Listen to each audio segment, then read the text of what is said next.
So, good morning, ma'am. My topic is Chapter 6, Patterns of Primary Production. Primary productivity varies both geographically and seasonally. Geographically, phytoplankton abundance generally decreases as you move from coastal to oceanic waters. Coastal waters are more productive than the Central Ocean for two main reasons. So, primary productivity, ang kadamuon sang phytoplankton ay naga-decrease or naganubo kung mag-move ka from the coastal to oceanic water. So, coastal waters are more productive than the Central Ocean for two main reasons. So, ang coastal water is more productive than the Central water. Kay tungod ini sa coastal water siya is diri banda malapit pa na di hindi pa na di banda madalom kag ma-adapt pa na di sang sunlight nga makakadto gid sa dalom para maka-provide sang nutrients dito sa mga plants dito. Kag sa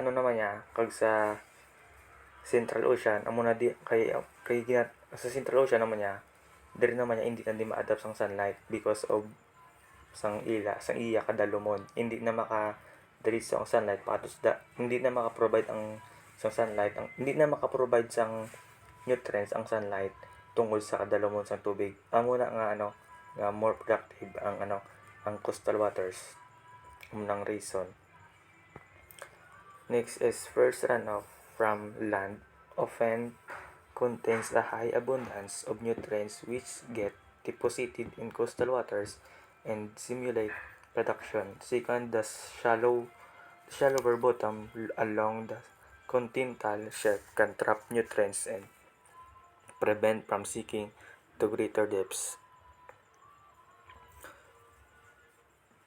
Conversely, the Central Ocean generally has very low primary production as these areas are far removed from any terrestrial sources of nutrients, and the great depth prevents the deep nutrients from returning to the surface. So, ang Central Ocean ang may pinakadubo nga primary production tungod ini sa malayo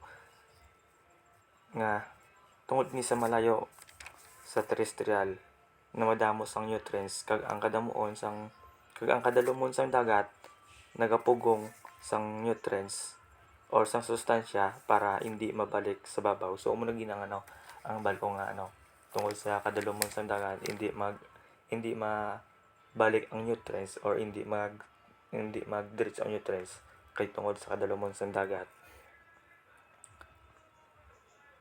Global average for ocean surface primary production are about 75 to 150 GC m2 year. Some highly productive areas include the California coast 200 to 300 GC m2 year, the Southern Ocean 200 to 400 G m2 year, and the coast of Peru 200 to 400 GC.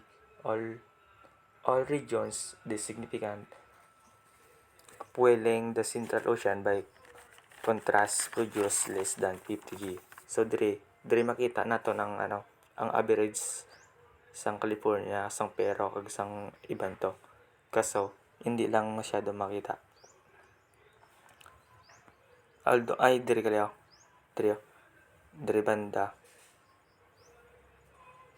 Diri ang average nila sang California, Peru kag sa tanan nga regions nga sang sang ocean, the Central Ocean. Regional and seasonal changes in primary production are due to combination of the availability of light and the amount of nutrients provided by water mixing above the thermohaline. In tropical regions, sunlight is plentiful throughout the year, so light is not a limiting factor.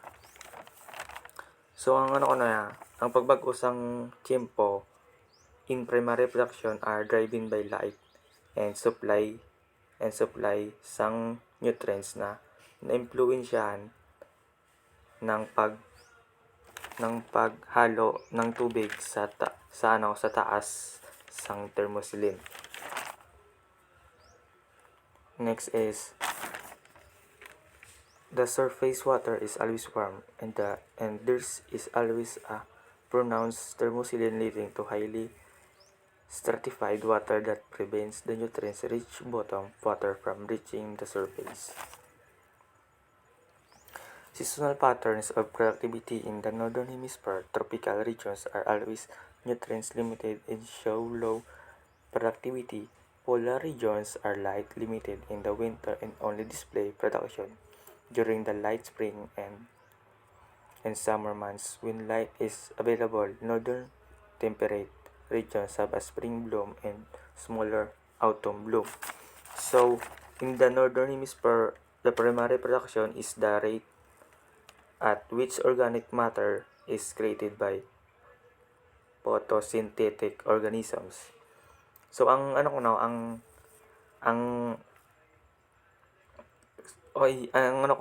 northern hemisphere is the primary production.